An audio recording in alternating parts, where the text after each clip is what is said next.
Robert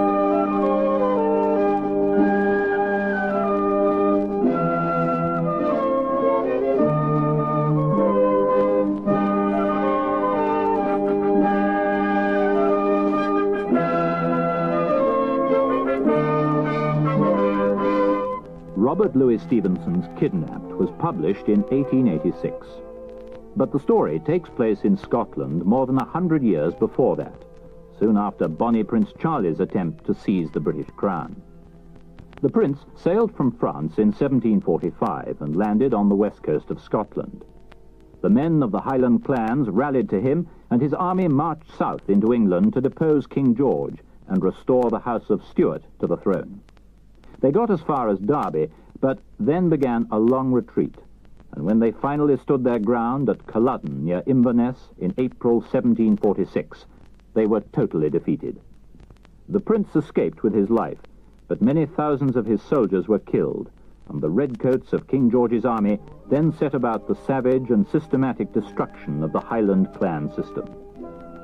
The story of Kidnap opens, though, many miles south of the mountains in the Scottish lowlands.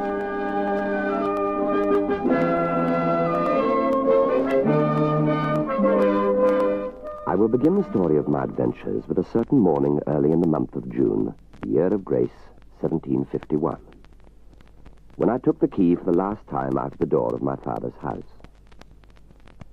The sun began to shine upon the summit of the hills as I went down the road, and by the time I'd come as far as the manse, the blackbirds were whistling in the garden lilacs, and the mist that hung around the valley in the time of the dawn was beginning to arise and die away. Mr. Campbell, the minister of Essendine, was waiting for me by the garden gate.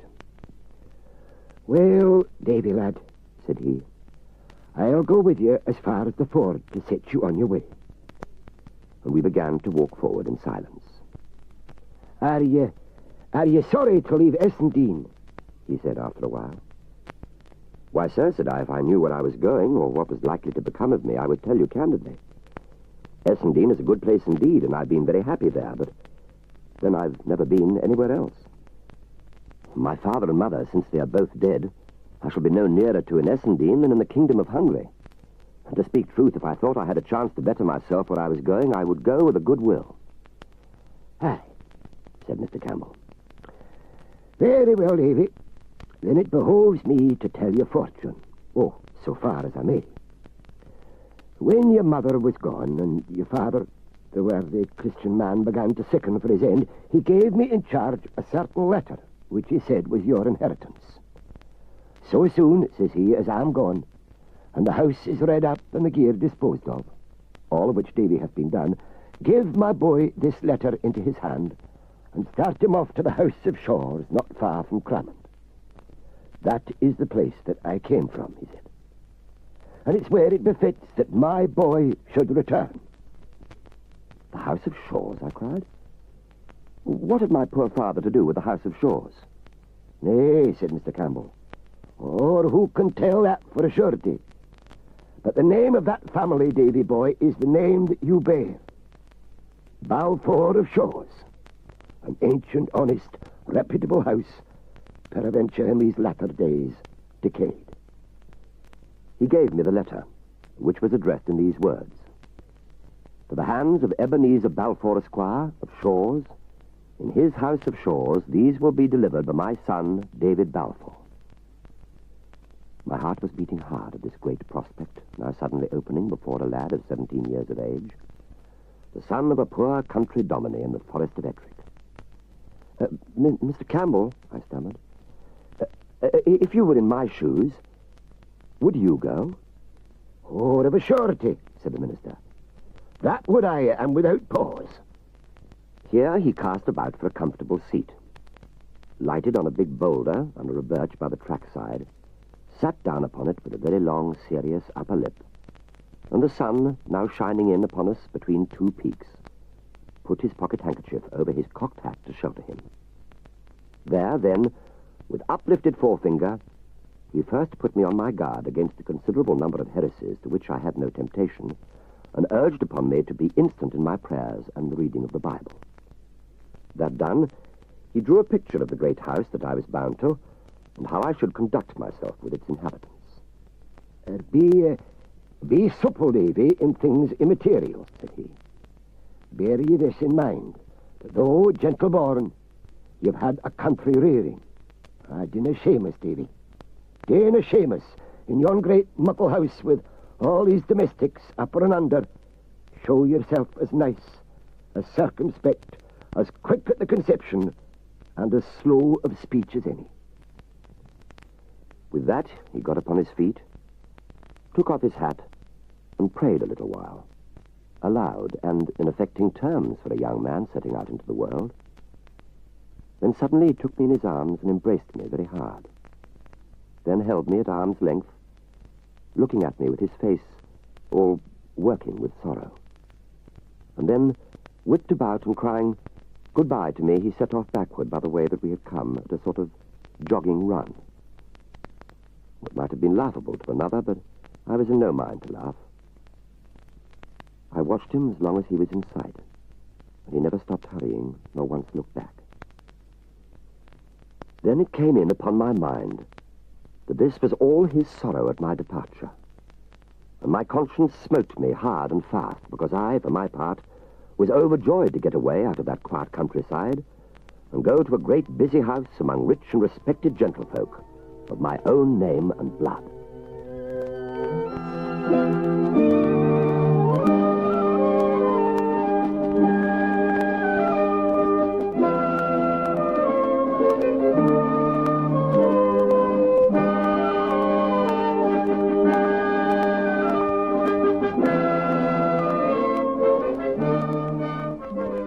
On the forenoon of the second day, coming to the top of a hill, I saw all the country fall away before me, right down to the sea. And in the midst of this descent, on a long ridge, the city of Edinburgh smoking like a kiln. There was a flag upon the castle, and ships moving or lying anchored in the firth, both of which, for as far away as they were, I could distinguish clearly, and both brought my country heart into my mouth.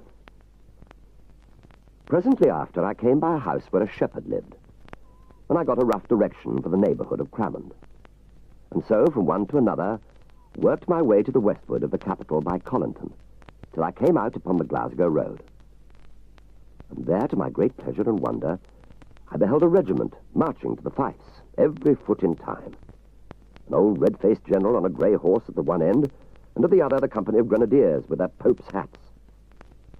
The pride of life seemed to mount into my brain at the sight of the red coats and the hearing of that merry music. A little further on, and I was told I was in Cramond parish, and began to substitute in my inquiries the name of the House of Shaws. It was a word that seemed to surprise those of whom I sought my way.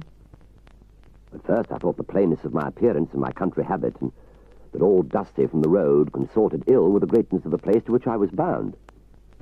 But after 2 or maybe 3 had given me the same look and the same answer, I began to take it in my head that there was something strange about the Shaws itself. It was drawing on to sundown when I met a stout, dark, sour-looking woman coming trudging down a hill. And she, when I'd put my usual question, turned sharp about, accompanied me back to the summit that she had just left, and pointed to a great bulk of buildings standing very bare upon a green in the bottom of the next valley. "That is the House of Shaws," she cried.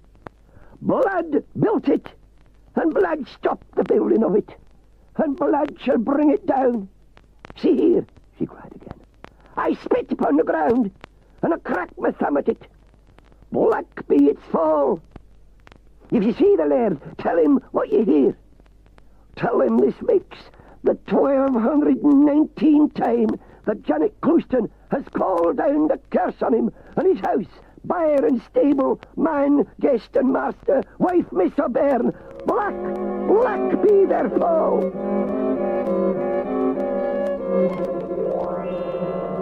The nearer I got to the house, the drearier it appeared. It seemed like the one wing of the house that had never been finished. What should have been the inner end stood open on the upper floors and showed against the sky with steps and stairs of uncompleted masonry. Many of the windows were unglazed, and bats flew in and out like doves out of a dovecot. The night had begun to fall as I got close, and in 3 of the lower windows, which were very high up and narrow and well barred, the changing light of a little fire began to glimmer. I came forward cautiously, and giving ear as I came, heard someone rattling with dishes, and a little dry, eager cough that came in fits. But there was no sound of speech, and not a dog barked. The door, as well as I could see it in the dim light, was a great piece of wood all studded with nails. And I lifted my hand with a faint heart under my jacket and knocked once. And I stood and waited. The house had fallen into a dead silence. A whole minute passed away and nothing stirred but the bats overhead. I knocked again and hearkened again.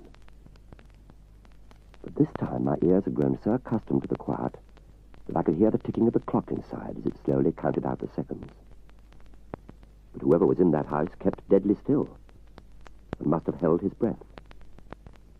I was in two minds whether to run away, but anger got the upper hand, and I began instead to rain kicks and buffets on the door and to shout aloud for Mr. Balfour. I was in full career when I heard the cough right overhead, and jumping back and looking up, beheld a man's head in a tall nightcap and the bell mouth of a blunderbuss at one of the first-story windows. "It's loaded," said a voice. "I've come here with a letter," I said, "to Mr. Ebenezer Balfour of Shaw's. Is he here?" From whom is it?" asked the man with the blunderbuss. "Well, that's neither here nor there," said I, for I was growing very wroth. "Well," was the reply, "you can put it down on the doorstep and be off with you." "I will do no such thing," I cried.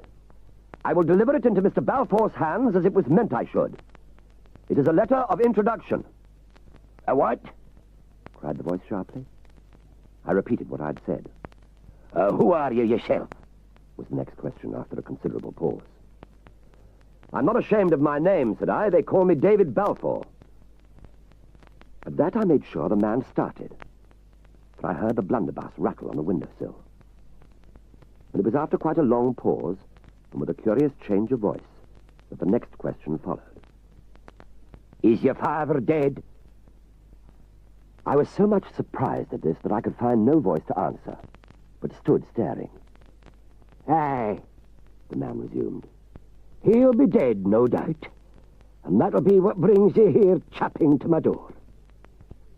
Another pause, and then defiantly, "Well, man," he said, "I'll let you in." And he disappeared from the window.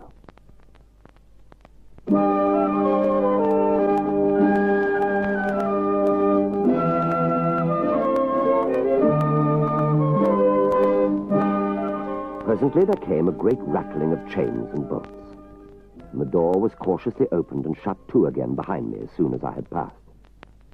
"Go into the kitchen and touch nothing," said the voice.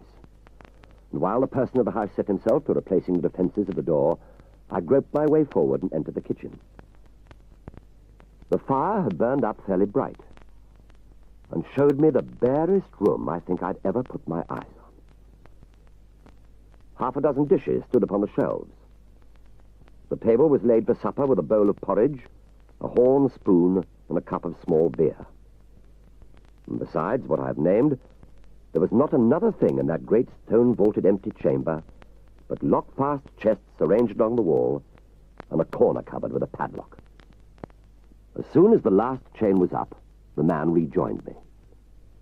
He was a mean, stooping, narrow-shouldered, clay-faced creature, and his age might have been anything between 50 and 70.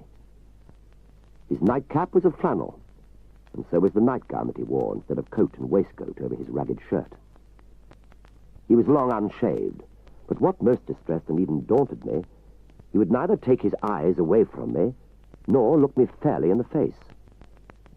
Are you sharp set?" he asked, glancing about the level of my knee. "You can eat that drop of parch." I said I feared that it was his own supper. "Oh," said he, "I can do fine wanting it. I'll take the ale, though, for it slockens my cough." He drank the cup about half out, still keeping an eye upon me as he drank, and then suddenly held out his hand. Here, let's see the letter." I told him the letter was for Mr. Balfour, not for him. And who do you think I am? Says he. Come on, give me Alexander's letter. You know my father's name? It'd be strange if I didn't, He returned. for he was my born brother. And little as you seem to like either me or my house, or my good parrots, I'm your born uncle, Davy, my man, and you my born nephew. So come on, give us the letter, and sit you down and fill your kite. If I'd been some years younger, what with shame, weariness, and disappointment, I believe I'd burst into tears. As it was, I could find no words, neither black nor white, but handed him the letter and sat down to the porridge with as little appetite for meat as ever a young man had. Meanwhile, my uncle, stooping over the fire, turned the letter over and over in his hands. Do you ken what's in it? He asked. Well, you see for yourself, sir, said I, that the seal has not been broken. Aye, Said he. but what brought you here? What, to give the letter, said I. No, Says he cunningly. but you'll have had some hopes, no doubt. I confess, sir, said I, that when I was told that I had kinsfolk well-to-do, I did indeed indulge the hope that they might help me in my life. But I'm no beggar. I look for no favors at your hands, and I want none that are not freely given. For as poor as I appear, I have friends of my own that will blithe to help me, Hoot, said Uncle Ebenezer. are you gonna fly up and snuff at me? We'll agree fine yet. And Davy, my man, if you're done with that bit porridge, I could just take a sup of it myself. Aye, he continued, as soon as he'd ousted me from the stool and the spoon. They're fine, wholesome food. They're grand food, porridge. He murmured a little grace to himself and fell to. Your father's been long dead? He asked. 3 weeks, sir, said I. He was a secret man, Alexander. A silent, secret man, he continued. He never said muckle when he was young. He'll never have spoken muckle of me. I never knew, sir, till you told it to me yourself, that he had any brothers. Oh, dear me. Oh, dear me, said Ebenezer. Nor yet of shores, I dare say. Not so much as the name, sir, said I. Oh, do you think of that? Oh, do you think of a strange nature of a man? For all that, he seemed singularly satisfied. But whether with himself or me, or with this conduct of my father's, was more than I could read. Certainly, however, he seemed to be outgrowing that distaste or ill will that he'd conceived at first against my person. For presently he jumped up, came across the room behind me, and hit me a smack upon the shoulder. We'll agree fine yet, he cried. Or I'm just as glad I let you in. And now, come aboard to your bed. To my surprise, he lit no lamp or candle, but set forth into the dark passage, groped his way, breathing deeply, up a flight of steps, and paused before a door which he unlocked. I was close upon his heels, having stumbled after him as best I might. And then he bade me go in, for this was my chamber. I did as he bid, but paused after a few steps and begged a light to go to bed with. Or hoot, said Uncle Ebenezer. There's a fine moon. Neither moon nor stars, sir. And dark as the pit, said I. I can't see the bed. Or hoot, said he. Lights in the house is a thing I dinna agree with. I'm on co-feared the fires. Good night to you, Davy, my man. Before I had time to add further protest, he pulled the door to, and I heard him lock me in from the outside. I did not know whether to laugh or cry. The room was as cold as a well, and the bed, when I found my way to it, as damp as a peat hag. But by good fortune, I caught up my bundle and my plaid. Rolling myself in the latter, I lay down upon the floor underneath the big bedspread and fell speedily asleep.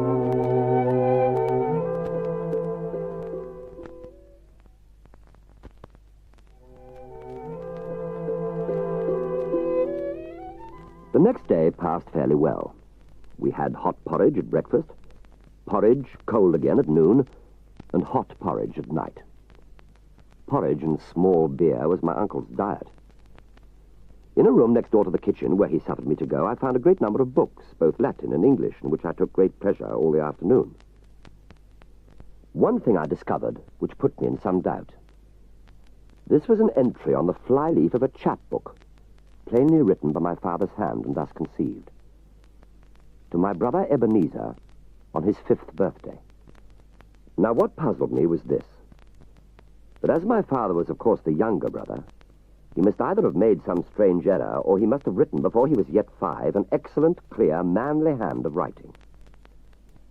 I tried to get this out of my head. But though I took down many interesting authors, old and new, history, poetry, and storybook, this notion of my father's hand of writing stuck to me. And when at length I went back into the kitchen and sat down once more to porridge and small beer, the first thing I said to Uncle Ebenezer was to ask him if my father had not been very quick at his book. Alexander. Know him, was the reply. Oh, no, I was far quicker myself. Oh, I was a clever chappie when I was young. Why, I could read as soon as he could. Well, this puzzled me yet more. And a thought coming into my head, I asked if he and my father had been twins. He jumped upon his stool, and the horn spoon fell out of his hand and upon the floor. What gives you to ask that? He said. And he caught me by the breast of the jacket and looked this time straight into my eyes. His own were little and light and bright like a bird's, blinking and winking strangely. What do you mean? I asked very calmly, for I was far stronger than he and not easily frightened. Take your hand from my jacket. This is no way to behave. My uncle seemed to be making a great effort upon himself. Oh, dog man, David, he said. You shouldn't speak to me about your father. That's where the mistake is. He sat a while and shook, blinking in his plate. He was all the brother that ever I had, he added, but with no heart in his voice. And then he caught up his spoon and fell to supper again, but still shaking. Now this last passage, this laying of hands upon my person and sudden profession of love for my dead father, went so clean beyond my comprehension that it put me both into fear and hope. On the one hand, I began to think my uncle was perhaps insane and might be dangerous. On the other, there came into my mind, quite unbidden by me and even discouraged, a story like some ballad I had heard folks singing of a poor lad that was a rightful heir and a wicked kinsman that tried to keep him from his own. For why should my uncle play a part with a relative that came almost a beggar to the door, unless in his heart he had some cause to fear him? Davy, he said at length. Davy, I've been thinking. He pulled out of his pocket a rusty key. There, says he. There is the key of the stair tower at the far end of the house. You can only win into it from the outside, for that part of the house is no finished, you see. Now, gang in there and up the stairs, and bring me down the chest that's at the top. There's papers in it, he added. Well, can I have a light, sir? Said I. Ernie, he said very cunningly. No, lights in my house. Oh, very well, sir, said I. Are the stairs good? Oh, they're grand, said he. And then as I was going, keep to the wall, though. There is no banisters. But the stairs are grand underfoot. Out I went into the night. The wind was still moaning in the distance, though never a breath of it came near to the House of Shores. It had fallen blacker than ever, and I was glad to feel along the wall till I came to the length of the stair-tiled door at the far end of the unfinished wing. I'd got the key into the keyhole and had just turned it when all of a sudden, without sound of wind or thunder, the whole sky lighted up with wildfire and went black again. I had to put my hand over my eyes to get back to the color of the darkness. And indeed, I was already half blinded when I stepped into the tower.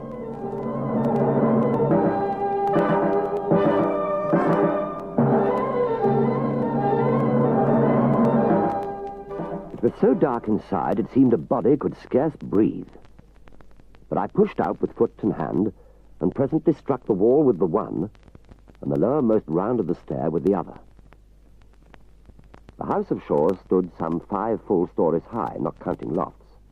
Well, as I advanced, it seemed to me that the stair grew airier and a thought more lightsome. And I was wondering what might be the cause of this change, when a second blink of the summer lightning came and went. If I did not cry out, it was because fear had me by the throat. And if I did not fall, it was more by heaven's mercy than my own strength. It was not only that the flash shone in on every side through breaches in the wall, so that I seemed to be clambering aloft upon an open scaffold, but the same passing brightness showed me the steps were of unequal length, and that one of my feet rested that moment within 2 inches of the well. So this was the grand stair, I thought. And with the thought, a gust of a kind of angry courage came into my heart. My uncle had sent me here, certainly to run great risks, perhaps to die. I swore I would settle that perhaps if I should break my neck for it. Got me down upon my hands and knees, and as slowly as a snail, feeling before me every inch and testing the solidity of every stone, I continued to ascend the stair. The darkness, by contrast to the flash, appeared to have redoubled. Nor was that all, for my ears were now troubled and my mind confounded by a great stir of bats in the top part of the tower. And the foul beasts flying downward sometimes beat about my face and body. The tower, I should have said, was square. And in every corner the step was made of a great stone of a different shape to join the flights. Well, I had come close to one of these turns when, feeling forward as usual, my hand slipped upon an edge and found nothing but emptiness beyond it. The stair had been carried no higher. To set a stranger mounting it in the darkness was to send him straight to his death. And although, thanks to the lightning and my own precautions, I was safe enough, the mere thought of the peril in which I might have stood, and the dreadful height I might have fallen from, brought out the sweat upon my body and relaxed my joints. But I knew what I wanted now, and I turned and groped my way down again with a wonderful anger in my heart. About halfway down, the wind sprang up in a clap and shook the tower and died again. The rain followed, and before I'd reached the ground level, it fell in buckets. I put out my head into the storm and looked along towards the kitchen. The door, which I'd shut behind me when I left, now stood open and shed a little glimmer of light. And I thought I could see a figure standing in the rain, quite still, like a man hearkening. And then there came a blinding flash, which showed me my uncle plainly just where I had fancied him to stand. And hard upon the heels of it, a great clap of thunder. Now, whether my uncle thought the crash to be the sound of my fall, or whether he heard it in God's voice denouncing murder, I will leave you to guess. Certain it is, at least, that he was seized on by a kind of panic fear, and that he ran into the house and left the door open behind him. I followed as softly as I could, and coming unheard into the kitchen, stood and watched him. He had found time to open the corner cupboard and bring out a great case bottle of aquavita, and now sat with his back towards me at the table. Ever and again he would be seized with a fit of deadly shuddering and groan aloud, and carrying the bottle to his lips, drank down the raw spirits by the mouthful. I stepped forward, came close behind him where he sat, and suddenly clapping my 2 hands down upon his shoulders, I cried, "Ah!" My uncle gave a kind of broken cry like a sheep's bleat, flung up his arms, and tumbled to the floor like a dead man. I was somewhat shocked at this, but I had myself to look to first of all, and did not hesitate to let him lie as he had fallen. The keys were hanging in the cupboard, and it was my design to furnish myself with arms before my uncle should come again to his senses and the power of devising evil. In the cupboard were a few bottles, some apparently of medicine, a great many bills and other papers, which I should willingly enough have rummaged, had I the time, and a few necessaries that were nothing to my purpose. Thence I turned to the chests. The first was full of meal, the second of money bags and papers tied into sheaves, and in the third, with many other things, and these for the most part clothes, I found a rusty, ugly-looking Highland dirk without the scabbard. This then I concealed inside my waistcoat and turned to my uncle. He lay as he had fallen, all huddled, with one knee up and one arm sprawling abroad. His face had a strange color of blue, and he seemed to have ceased breathing. Fear came upon me that he was dead. And then I got water and dashed it in his face. And with that he seemed to come to a little, working his mouth and fluttering his eyelids. At last, he looked up and saw me. And there came into his eyes a terror that was not of this world. Come, come, said I. Sit up. Harry, are you alive? Are you alive? He sobbed. Oh, mine, are you alive? That I am, I said. Small thanks to you. He'd begun to seek for his breath with deep sighs. The file. The blue file, Davy. The file, said he. In the ombre. The blue file, Davy.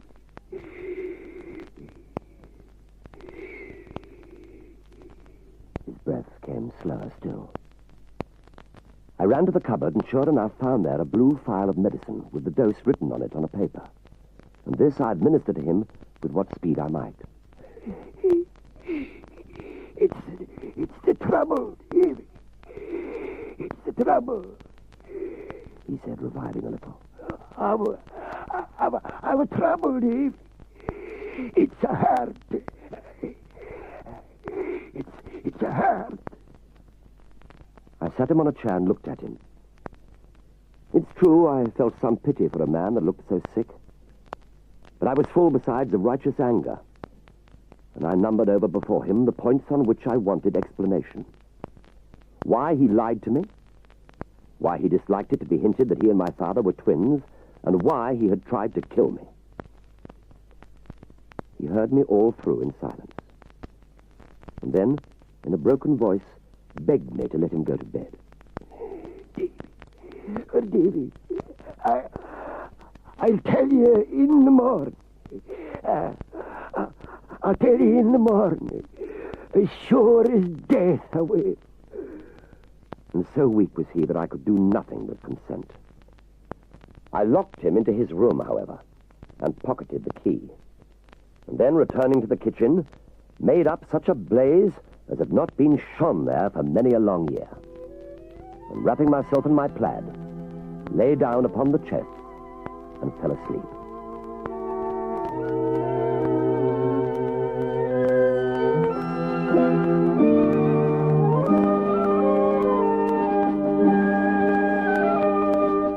The next morning, before David can force an explanation from his uncle, a messenger arrives from the port of Queensferry.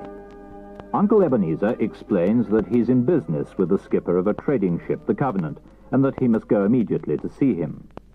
He promises David that as soon as he's completed his business, he'll take him to the family lawyer, where all will be explained.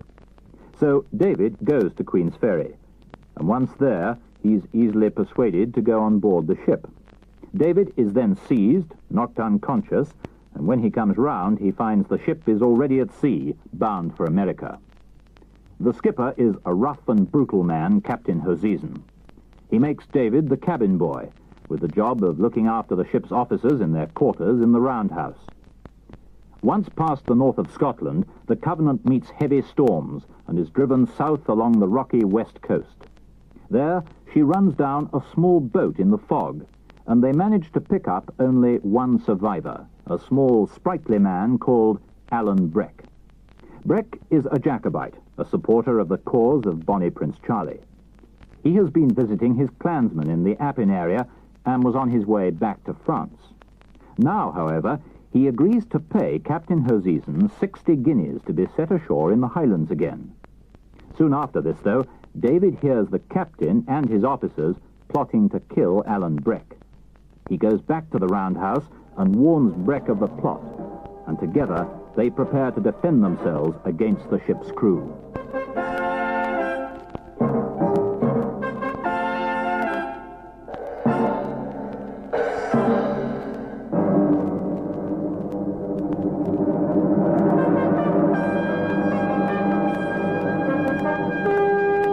Alan drew a dirk which he held in his left hand in case they should run in under his sword. I, on my part, clambered up into the berth with an armful of pistols and something of a heavy heart, and set open the window where I was to watch. It was a small part of the deck that I could overlook, but enough for our purpose. I tried to pray, I remember. But that same hurry of my mind, like a man running, would not suffer me to think upon the words. And my chief wish was to have the thing begin and be done with. It came all of a sudden when it did, with a rush of feet and a roar, and then a shout from Alan, and a sound of blows and someone crying out as if hurt. I looked back over my shoulder and saw Mr. Schuon in the doorway crossing blades with Alan. "Look to your window," said Alan, and as I turned back to my place, I saw him pass his sword through the mate's body. It was none too soon for me to look to my own part, for my head was scarce back at the window before 5 men, carrying a spare yard for a battering ram, ran past me and took post to drive the door in. I'd never fired with a pistol in my life, and not often with a gun, far less against a fellow creature. But it was now or never, and just as they swang the yard, I cried out, "Take that!" and I shot into their midst. Well, I must have hit one of them, for he sang out and gave back a step, and the rest stopped as if a little disconcerted. Before they had time to recover, I sent another ball over their heads, and my third shot, which went as wide as the second, the whole party threw down the yard and ran for it. Then I looked round again into the deck house. The whole place was full of the smoke of my own firing, just as my ears seemed to be burst from the noise of the shots.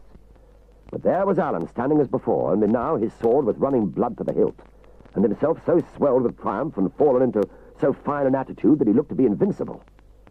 Right before him on the floor was Mr. Schuon, on his hands and knees.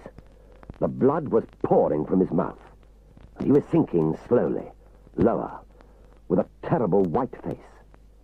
And just as I looked, some of those from behind caught hold of him by the heels and dragged him bodily out of the roundhouse. I believe he died as they were doing it. "There's one of your wigs for you," cried Alan. And then, turning to me, he asked if I'd done much execution. I told him that I'd winged one and thought it was the captain. "Aye, and I've settled 2, says he.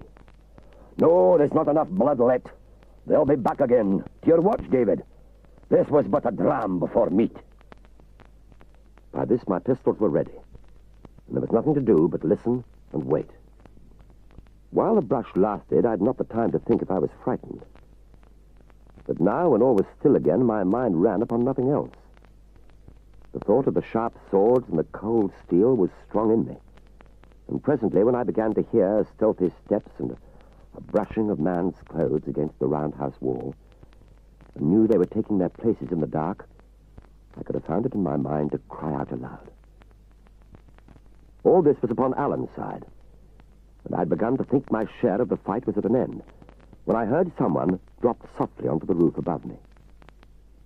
Then there came a single call on the sea-pipe, and that was the signal. A knot of them made one rush of it, cutlass in hand, against the door. And at the same moment, the glass of the skylight was dashed into 1,000 pieces, and a man leapt through and landed on the floor. Before he got to his feet, I clapped a pistol at his back and might have shot him too, only at the touch of him, and him alive, my whole flesh misgave me, and I could no more pull the trigger than I could have flown. He had dropped his cutlass as he jumped, and when he felt the pistol, whipped straight round and laid hold of me, roaring out an oath. And at that either my courage came again, or I grew so much afraid as he came to the same thing, for I gave a shriek and shot him in the midst of the body. He gave the most horrible, ugly groan and fell to the floor.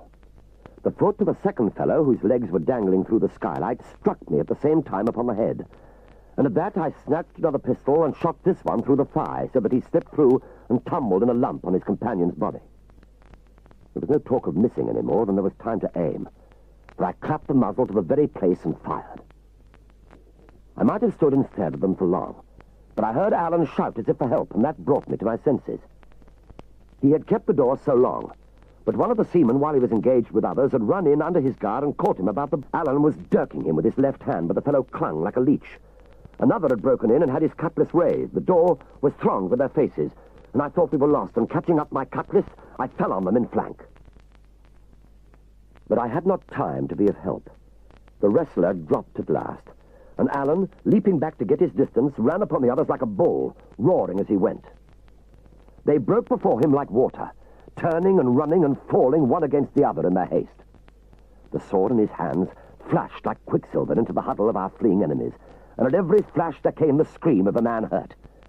I was still thinking we were lost, when lo, they were all gone, and Alan was driving them along the deck as a sheepdog chases sheep. Yet he was no sooner out than he was back again, being as cautious as he was brave. And meanwhile the seamen continued running and crying out as if he was still behind them, and we heard them tumble one upon the other into the forecastle and clap to the hatch upon the top. The round house was like a shambles.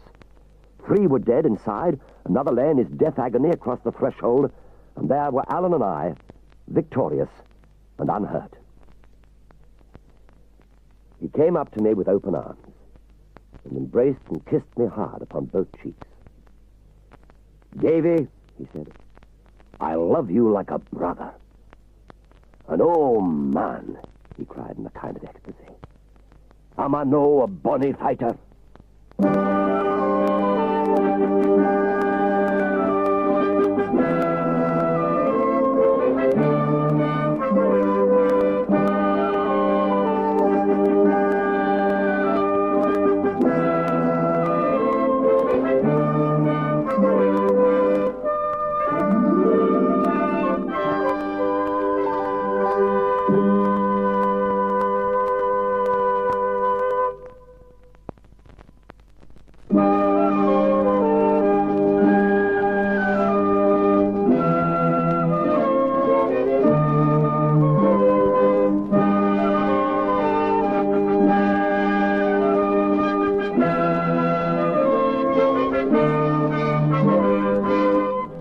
After their victory in the siege of the Roundhouse, Alan Breck tells David about his life, how he acts as a messenger between the exiled chief of the clan and the people of Appin in the Western Highlands, and how his clansmen are now hounded and harried by the king's agent in the area, Colin Campbell, who's known as the Red Fox of Glenure.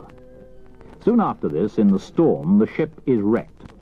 David is thrown overboard as the ship runs aground, but he manages to struggle ashore on the island of Mull.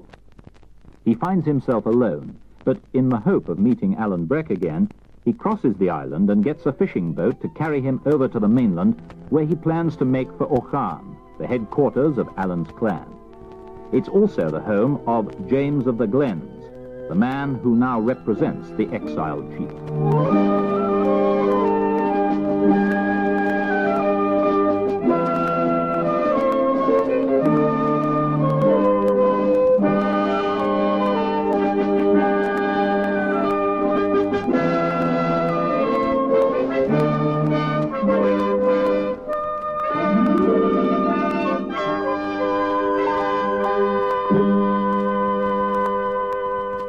It was near noon before we set out.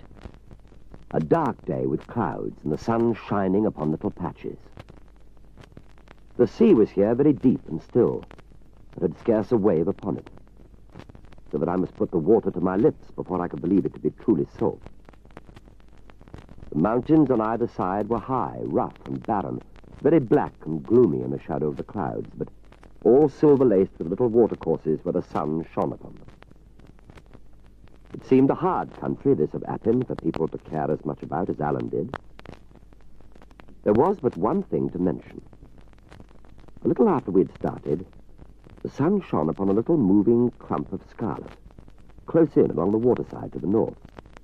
It was much of the same red as soldiers' coats, and every now and then, too, there came little sparks and lightnings as though the sun had struck upon bright steel.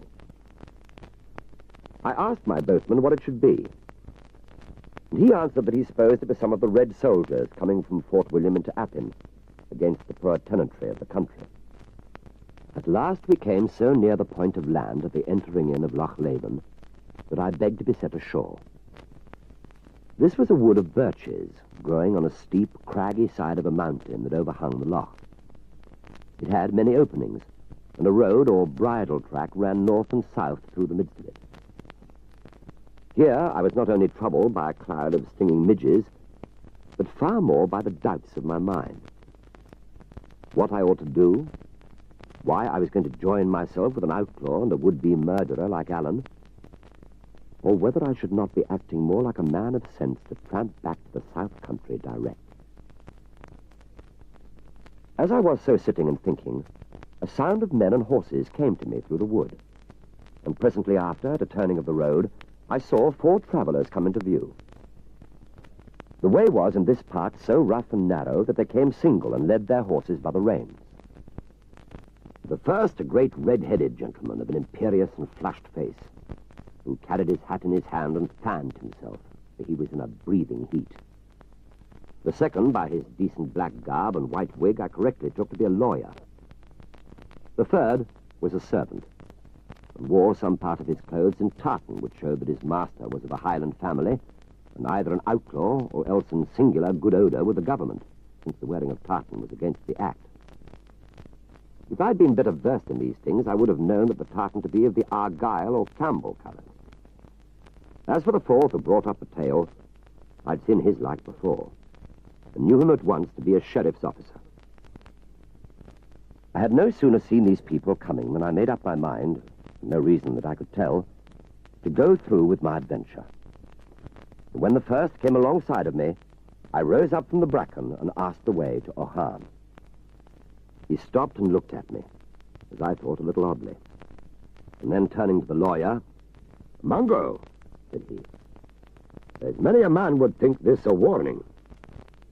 Here am I on my road to Duror on the job you ken, and here is a young lad starts up out of the bracken and spears as if I'm on my way to O'Han." "Glenure," said the other, "this is an ill subject for jesting." These two had now drawn close up and were gazing at me, while the 2 followers had halted about the stone cast in the rear. "And what's Hickey in O'Han?" said Colin Roy Campbell of Glenure. Him they called the Red Fox, for he it was that I had stopped. "The man that lives there," said I. "James of the Glens," says Glenure musingly. And then to the lawyer, "Is he gathering his people, think ye?" "Anyway," says the lawyer, "we shall do better to bide where we are and let the soldiers rally us." "If you're concerned for me," said I am neither of his people nor yours, but an honest subject of King George, owing no man and fearing no man." "Why, very well said. But if I may make so bold as to ask, what does this honest man so far from his country? And why does he come seeking the brother of our Chiel? I have power here, I must tell you.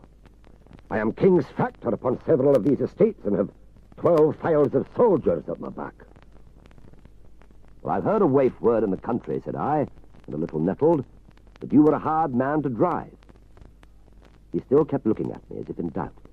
"Well," said he at last, "your tongue is bold, but I am no unfriend to plainness. If ye had asked me the way to the door of James Stewart on any other day but this, I would have set ye right and bidden ye Godspeed. But today, Mungo?" And he turned again to look at the lawyer. But just as he turned, there came the shot of a firelock from higher up the hill. And with the very sound of it, Glenure fell upon the road. Oh, I'm dead. I'm dead. Oh, I'm dead," cried several times over. The lawyer had caught him up and held him in his arms, the servant standing over and clasping his hands. And now the wounded man looked from one to another with scared eyes. There was a change in his voice that went to the heart. "Take care of yourselves. Take care of yourselves," he said. "I'm dead."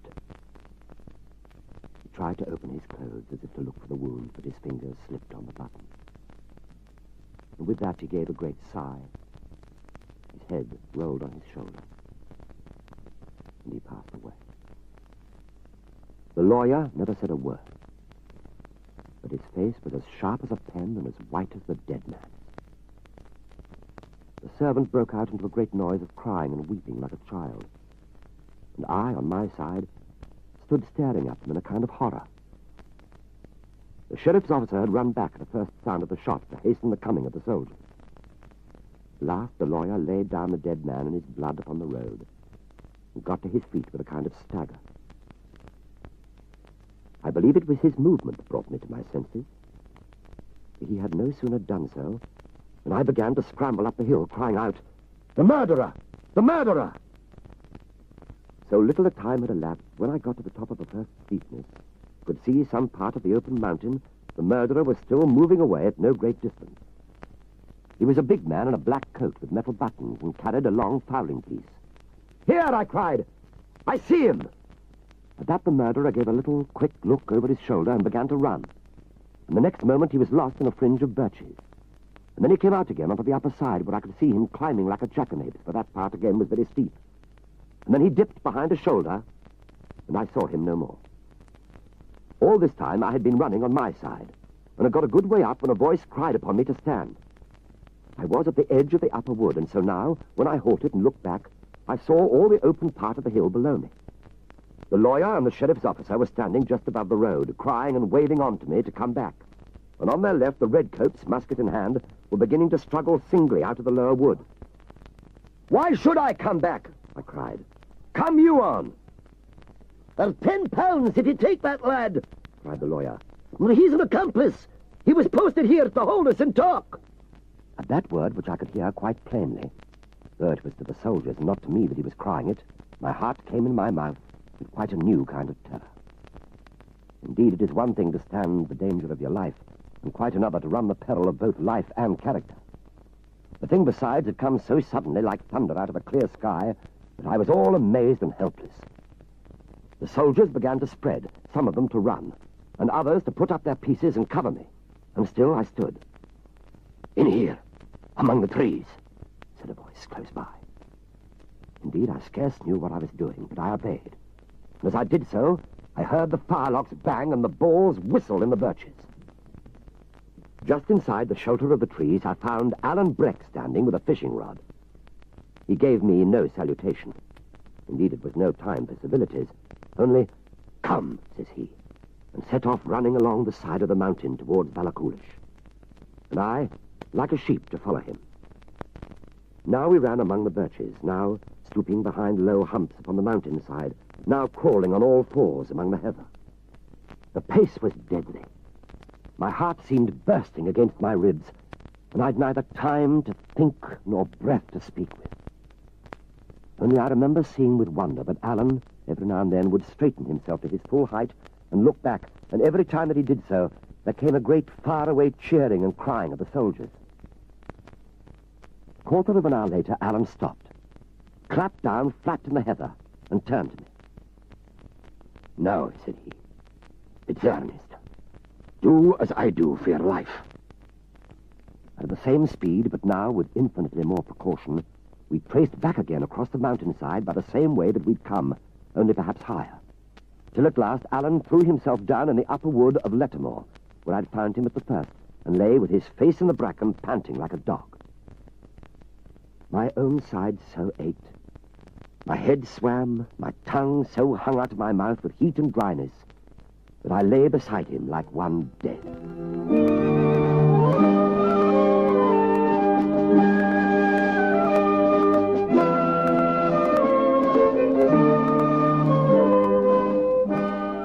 Alan tells David it was not him who fired the shot that killed the Red Fox, but he admits that he had deliberately led the soldiers away from the killer. Then he grew very grave, and said we had not much time to throw away, but must both flee that country. He, because he was a deserter, and the whole of Appin would now be searched like a chamber, and everyone obliged to give a good account of himself, and I, because I was certainly involved in the murder. "Oh," says I, willing to give him a little lesson, "I have no fear of the justice of my country." "As if this was your country," said he, "or as if ye would be tried here in a country of Stuarts." "It's all Scotland," said I. "Man, a whiles wonder at ye," said Alan. "This is a Campbell that's been killed.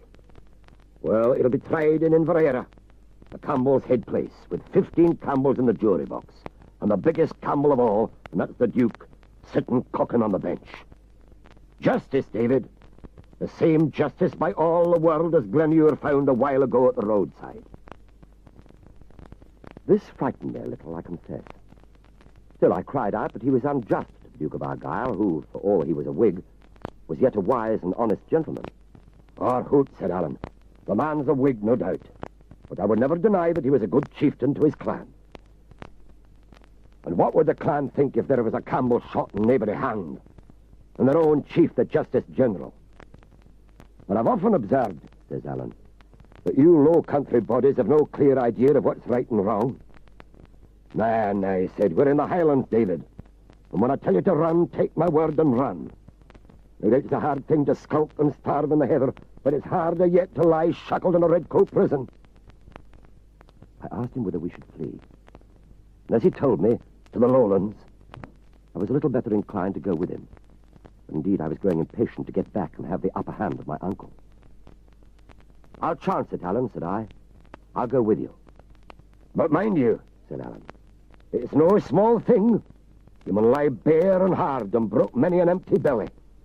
Your bed shall be the moorcocks, and your life shall be like the hunted deers, and you shall sleep with your hand upon your weapons. Aye, man, you shall teggle many a weary foot or you get clear. I tell you this at the start, for it's a life that I ken well. But if you ask what other chance you have, I answer none. Either take to the heather with me, or else hang." "And that's a choice very easily made," said I. And we shook hands upon it.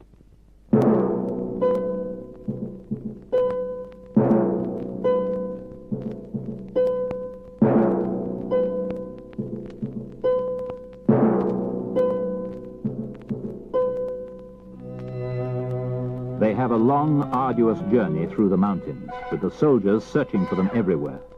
They travel at night, but one morning, the approach of dawn finds them in Glencoe, a deep valley strewn with great rocks, but with no trees for cover.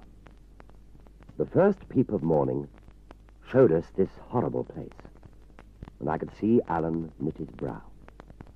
"Or this is no fit place for you or me," he said.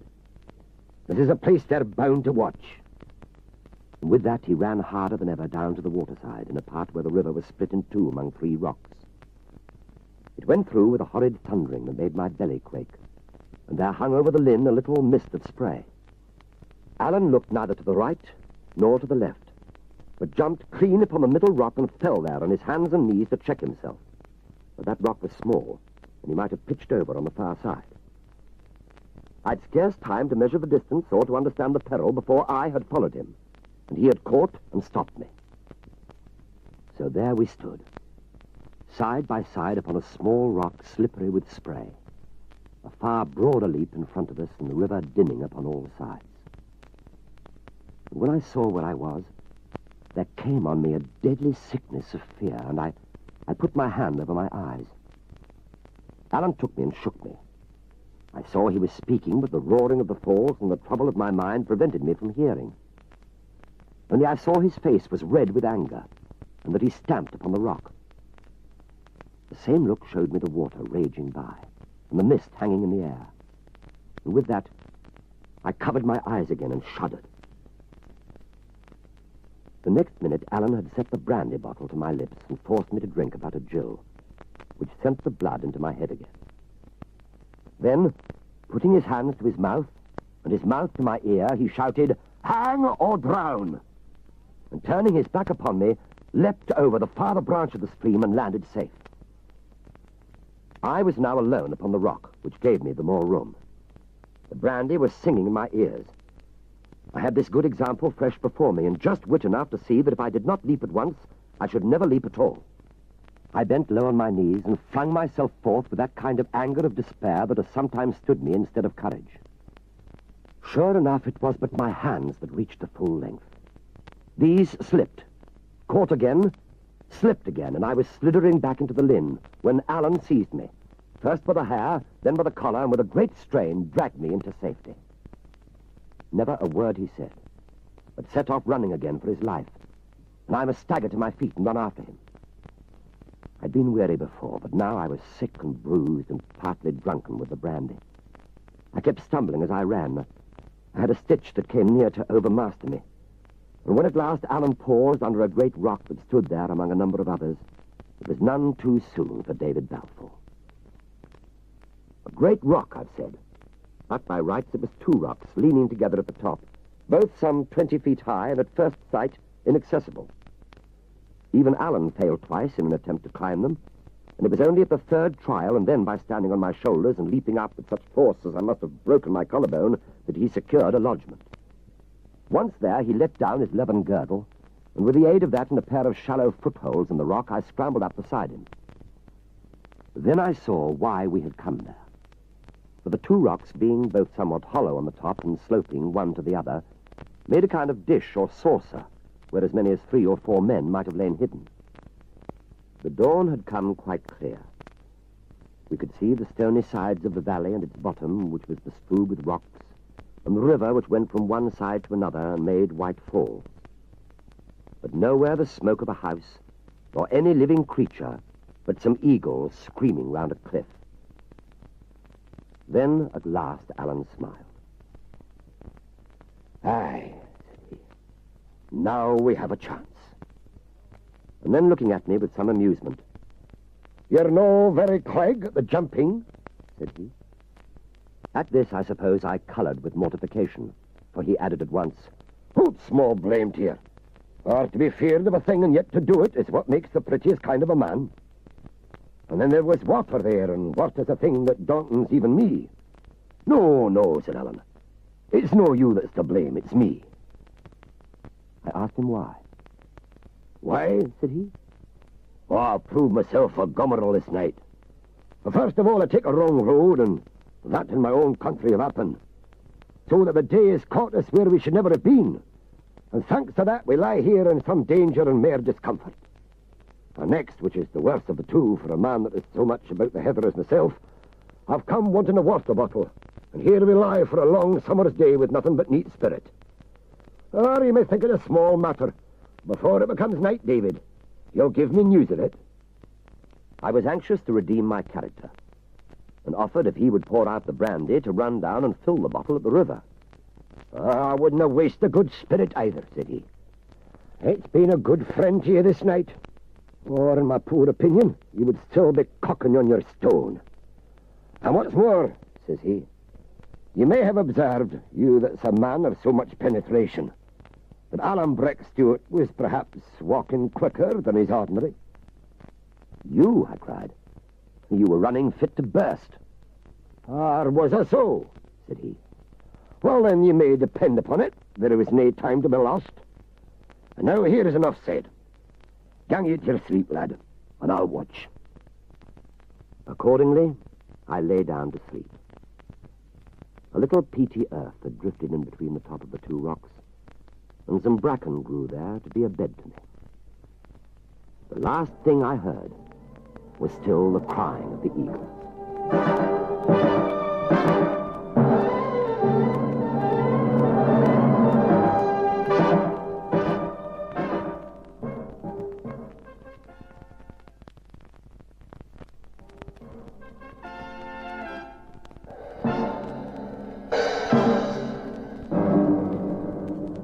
I dare say it would be 9 in the morning when I was roughly awakened and found Alan's hand pressed upon my mouth. Whisht, he said. He was snoring. Well, said I, surprised at his anxious and dark face. And why not? He peered over the edge of the rock and signed to me to do the like. It was now high day, cloudless and very hot. The valley was as clear as in a picture. About half a mile up the water was a camp of redcoats. A big fire blazed in their midst, of which some were cooking. And nearby, on the top of a rock about as high as ours, there stood a sentry with the sun sparkling on his arms. All the way down along the riverside were posted other sentries. Here, near together, there, widely scattered, some planted like the first on places of command, some on the ground level and marching and counter-marching so as to meet halfway. Higher up the glen, where the ground was more open, the chain of posts was continued by horse soldiers, whom we could just see in the distance riding to and fro. I took but one look at them, and ducked again into my place. It was strange indeed to see this valley, which had lain so solitary in the hour of dawn, bristling with arms and dotted with the redcoats and breeches. You see, said Alan, this was what I was afraid of, Davy, that they should watch the barn side. They began to come in here about 2 hours ago, and man, oh, but you're a grand hand at the sleeping. We're in a narrow place here. If they get up the sides of the hill, they could easily spy us with a glass. But if they'll only keep in the foot of the valley, we'll do yet. The posts are thinner down the water, and come night, we'll try our hand at getting by them. And what are we to do until night, I asked. Lie here, he said, and bristle. That one good Scotch word, bristle, was indeed most of the story of the day that we had now to pass. You were to remember that we lay on the bare top of a rock like scones upon a girdle. The sun beat upon us cruelly, and the rock grew so heated a man could scarcely endure the touch of it. And the little patch of earth and fern which kept cooler was only large enough for one at a time. We took turn about to lie on the naked rock, which was indeed like the position of that saint that was martyred on a gridiron. And it ran in my mind how strange it was that in the same climate, and at only a few days' distance, I should have suffered so cruelly, first from cold upon my island, and now from heat upon this rock. All the while we had no water, only raw brandy for a drink, which was worse than nothing. But we kept the bottle as cool as we could, burying it in the earth, and got some relief by bathing our breasts and temples. The soldiers kept stirring all day in the bottom of the valley, now changing guard, now in patrolling parties, hunting among the rocks. These lay round in so great a number that to look for men among them was like looking for a needle in a bottle of hay. And being so hopeless a task, it was gone about with the less care. Yet we could see the soldiers pike their bayonets among the heather, which sent a cold thrill into my vitals. And they would sometimes hang about our rock, so that we scarce dared to breathe. At last, about 2, it was beyond men's bearing, and there was now temptation to resist as well as pain to bear. For the sun, being now a little into the west, there came a patch of shade on the east side of our rock, which was the side sheltered from the soldiers. As well one death as another, said Alan, and slipped over the edge and dropped on the ground on the shadowy side. I followed him at once, and instantly fell all my length, so weak was I and so giddy with that long exposure. Here then we lay for an hour or 2, aching from head to foot, as weak as water, and lying quite naked to the eye of any soldier who should have strolled that way. None came, however, all passing by on the other side, so that our rock continued to be our shield, even in this new position. Presently we began to get a little strength, and as the soldiers were now lying closer along the riverside, Alan proposed that we should try a start. I was by this time afraid of but one thing in the world, and that was to be set back upon the rock. Anything else was welcome to me. So we got ourselves at once in marching order, and began to slip from rock to rock, one after the other, now crawling flat on our bellies in the shade, now making a run for it, heart in mouth. The soldier, having searched this side of the valley after a fashion, and being perhaps somewhat sleepy with the sultriness of the afternoon, had now laid by much of their vigilance, and stood dozing at their posts, or only kept a lookout along the banks of the river, so that in this way, keeping down the valley and at the same time towards the mountain, we drew steadily away from their neighborhood. But the business was the most wearing I had ever taken part in. A man had need of 100 eyes in every part of him to keep concealed in that uneven country, within cry of so many and scattered sentries. When we must pass an open place, quickness was not all, but a swift judgment, not only of the lie of the whole country, but of the solidity of every stone on which we must set foot. For the afternoon was now fallen so breathless that the rolling of a pebble sounded abroad like a pistol shot, and would start the echo calling among the hills and cliffs. By sundown we had made some distance, even by our slow rate of progress, though to be sure the sentry on the rock was still plainly in our view. But now we came on something that put all fears out of season. And that was a deep, rushing burn that tore down in that part to join the Glen River. At the sight of this, we cast ourselves on the ground and plunged head and shoulders in the water. And I cannot tell which was the more pleasant. The great shock as the cool stream went over us, or the greed with which we drank of it.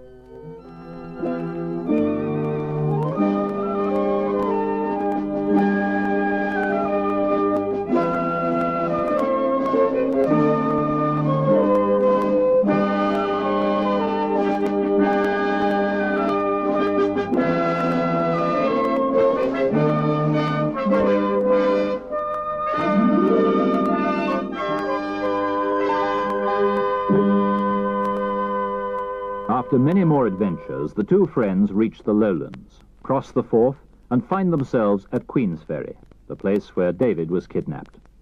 Here, David seeks out the old family lawyer, Mr. Rankeeler, and discovers what he suspected, that his uncle Ebenezer had cheated his father out of the family estate and had tried to cheat him too of his rightful inheritance.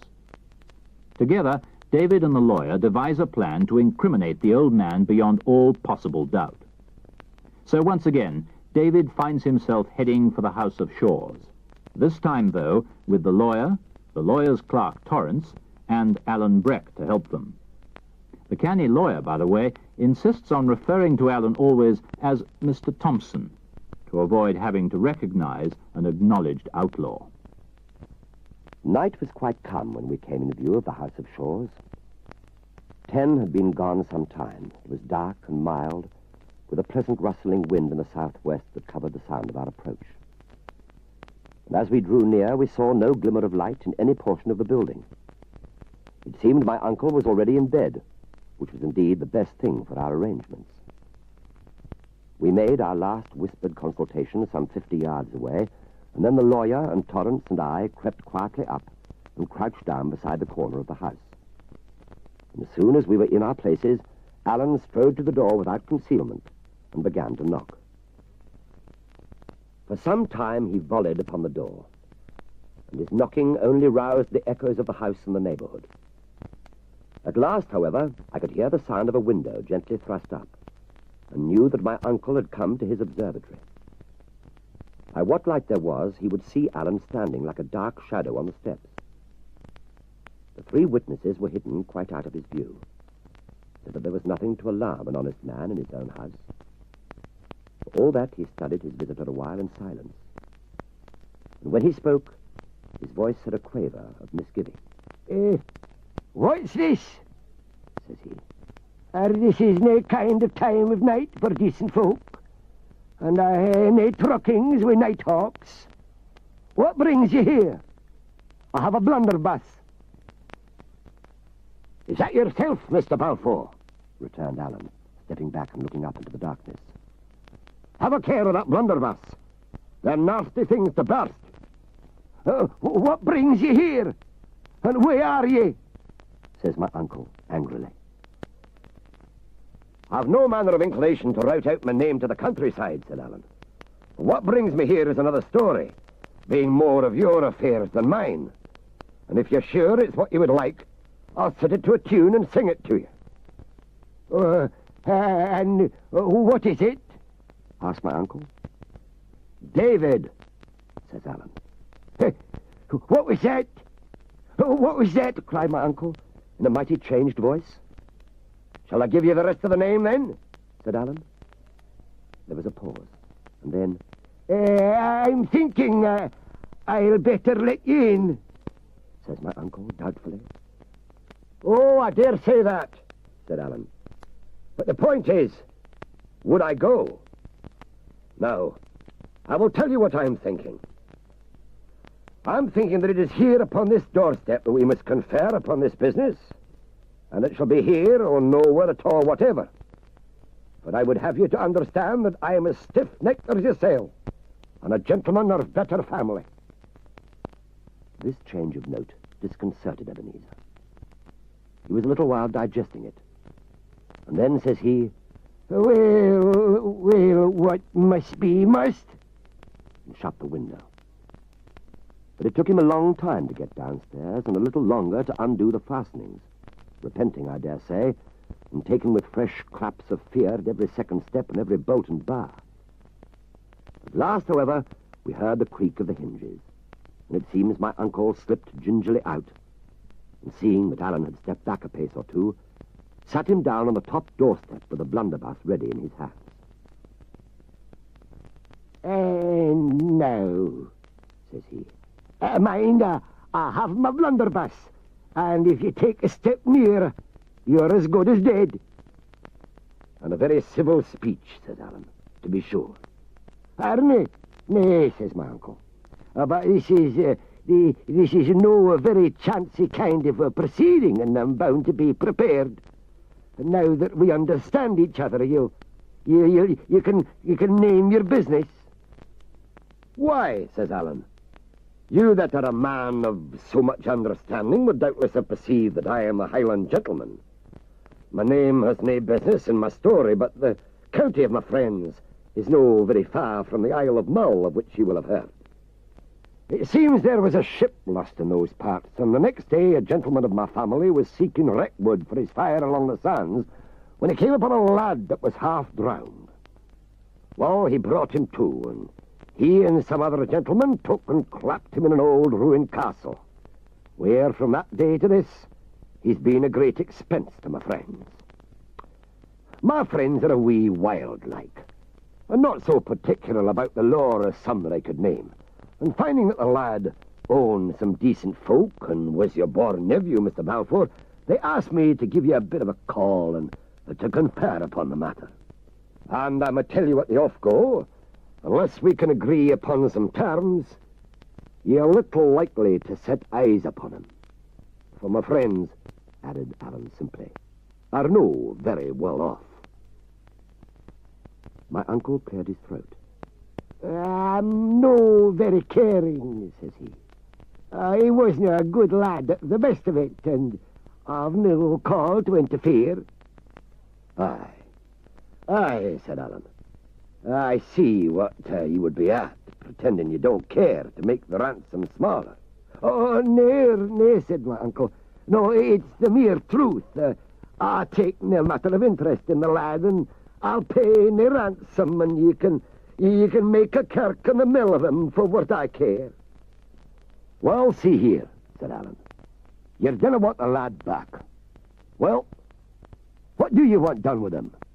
And how much will you pay?" My uncle made no answer, but shifted uneasily on his seat. "Come, sir," cried Alan.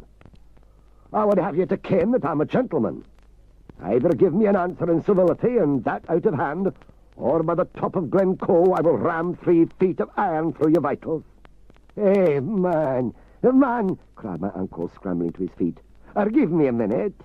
What's like wrong with ye? I'm just a plain man and nae a dancing master, and I'm trying to be as civil as it's morally possible. As for that wild talk, it's fair disreputable. Vital, says you, and where would I be with my blunderbuss?" "Powder in your old hands are but as the snail to the swallow against the bright steel in the hands of Alan," said the other. "Before your juttering finger could find the trigger, the hilt would dirl on your breastbone." "Hey, man, who's denying it?" said my uncle. "Put it as you please. Have it your own way. I'll do nothing to cross you. Just tell me what you'll be wanting, and you'll see that we can agree fine." "Troth, sir," said Alan, "I ask for nothing but plain dealing.